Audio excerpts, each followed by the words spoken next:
Wessington Springs natives Gail and Susan Arnott have been making music together since before they were married. Indeed, music helped spark their relationship in the first place, a relationship based on a marriage of music and faith. We just always knew each other. We were neighbors. Susan was much younger, of course. So. 3 years, to be exact. But we lived 2 blocks from each other, and our families knew each other. Our grandparents knew each other. It was when I went to my piano lesson from Mrs. Cook, who taught everybody in town almost, and Gail happened to have come on a different day that day and was there playing when I got to my lesson. I bet I was a 5th grader maybe, and he was playing, and I thought, man, he was such a good piano player, and for a boy that young, and I was really impressed. I think probably my love affair started about then. It was a long time going, yeah. Being acquainted with Wessington Springs College and Wessington Springs College High School was an integral part of my growing up, as well as my faith, of course. We would go to church there, and then also when I got into high school, I went from the public high school to the college high school.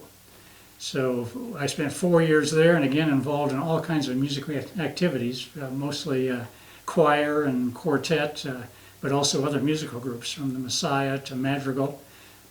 Prof. Meadows, Susan and I both knew and respected him, and we've got a lot of credit to give to Prof. Meadows for his instruction at the college and also in the community. You said that you went from the public high school, but you went from the public grade school and he spent 4 years going to high school at the college high school.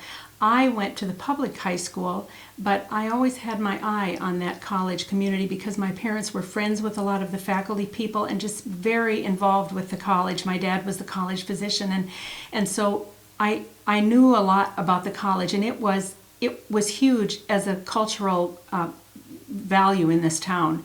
And music was a big part of it. And your Christian parents music. met there. My parents had met there, at the yeah. Wessington Springs College. My dad had gone all through high school and college to Wessington Springs College. But when I was in 5th grade, I sang a solo in the contest, and the judge recommended to my mother that I be taking voice lessons. So she asked me if I would like to take from Prof. Meadows, who was the choral director at the college, and I started taking voice lessons from him probably from that time on until he left. I don't know exactly when he left, but for years I would go to the college. So I spent quite a bit of time there, and I was very interested in the boy. Checking out the boys. In the boys, and especially one boy, so yeah. And somehow I really had an interest in, that was, as we all know, a really fundamentalist denomination, the Free Methodists that ran that school. And I really had an interest in that coming from the Congregational Church, which is not exactly a fundamentalist church, quite a bit different, so that I don't know, I was attracted in some way to that college community because of people I admired who were my mother's friends from that college, in particular Kay Klein, whose obituary is in the paper this week, had a huge effect on my life as a role model. And there were other women up there, Prof. Meadows' wife for one, who just were, I would consider, real role models for me. I guess it must have been after high school. Gail didn't ask me out until I graduated from high school. He was already in college at a Free Methodist college. But Gail and I started singing duets at some point at the Free Methodist Church fairly often, and Reverend Rogers and Betty Rogers were the pastors there, and he was the pastor who married us and was a very good friend of our family too. And so they were also a couple that really, I would say, influenced my life. Yes. And just the fact that I don't know why, I guess we were already dating, that we started singing duets together at church. Yes.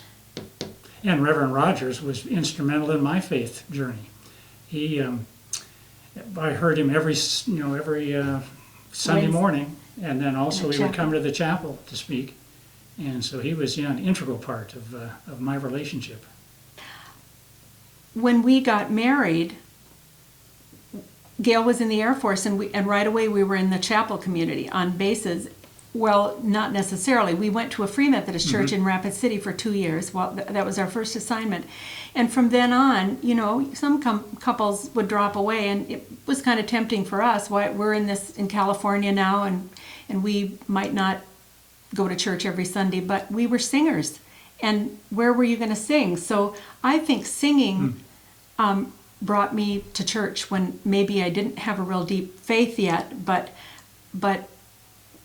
Christian music was what I had always done. At Augustana, I was in the choir, and so it was just a thing for us to be in chapel because we were in choir, and we would always join the chapel choir. And we were in other churches later as his career went on, but in that first chapel in California, I would say that's when we really got settled into going to church every Sunday and developing our faith. Singing in the choir. Yeah, singing in the choir. Our kids, when they came along, sat in the front row, and we sat in the choir, and they were always pretty good little boys sitting in the front row. But if things are important to me, they're faith and family, and then also neighbors and community. And certainly when our boys came along, we spent time in church, we spent time singing, and fortunately Susan played the piano very well and sang well. And when we would go to our homes, as our parents' homes, they would have a piano, and Susan would often play, and it tied in great, I thought, with having these grandkids now singing along with my parents and with her mom playing, or with Susan playing. Or Mary Jane occasionally would be your big sister. the churches that we tried to be part of were always churches that we thought would be good places for our kids. Mm-hmm. And as we went through different cities, we moved 7 times, I think, maybe 6 after we had them. And looking for a church was always, they were always foremost in our plans for finding a church that would be a good church. And I would say that music, as far as music goes, we just knew they probably would have musical talent, and so it became really important for us to make sure they were educated in music. And we made sure that they all took piano lessons for not a long, they took for a couple of years or so, but then we let them quit piano, and 2 of them played extremely well at instruments, one trombone and one played French horn. And David, our oldest, sang in the high school choir at Robinson High School, which was a high school of about 4,000 kids or something, a lot of kids in Virginia. And that was his church youth group were his saving grace in that huge high school. So, and he is a solid Christian. I would say they all are solid Christian men now, and still enjoying music. And still enjoying music, yeah. Gail, you served in the Air Force. How did your faith serve you there? Yes, 30 years.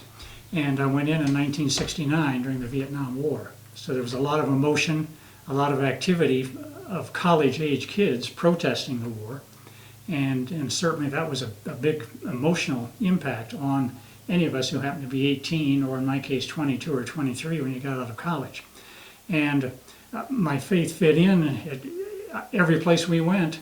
I had bosses who were Christian. I had bosses who were not, and maybe didn't believe the way I did. But they were all very understanding, and we knew we were in a Christian country, or at least I knew that, and that the faith would be an important part of my service. There was no doubt in anybody's mind that you were a man of integrity. You know, they knew your values, and so I think that you were really respected everywhere by everyone because of the kind of values you had. Well, that's nice of you to say. Mm-hmm. How important is it for you to share your music in the community? Yes, no, I think it's very important to serve, to contribute, but also we get as much back in going out and singing with friends, because I'm desperate for friendship. And then also we just enjoy the musical feedback that we get from the rhythm and the words, as well as the music. I would say I think it's a gift that I've been given, and it's to be shared.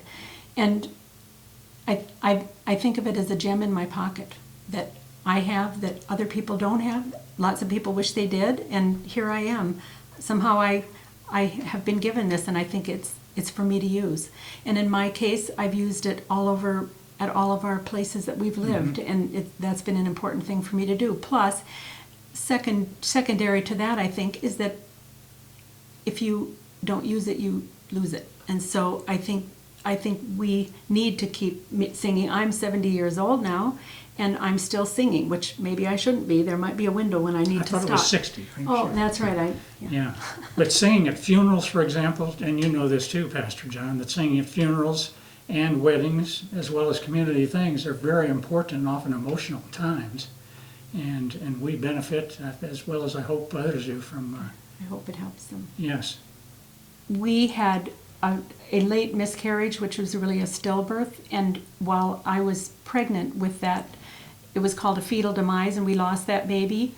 And during that time, music was kind of everything for me. The piano was in the living room, and I just remember to this day finding songs that were comforting, one of them being God Will Take Care of You, singing that over and over. I think that really helped me cope with that time in my life. So I would say how I think music helped me get through that tough time in my life.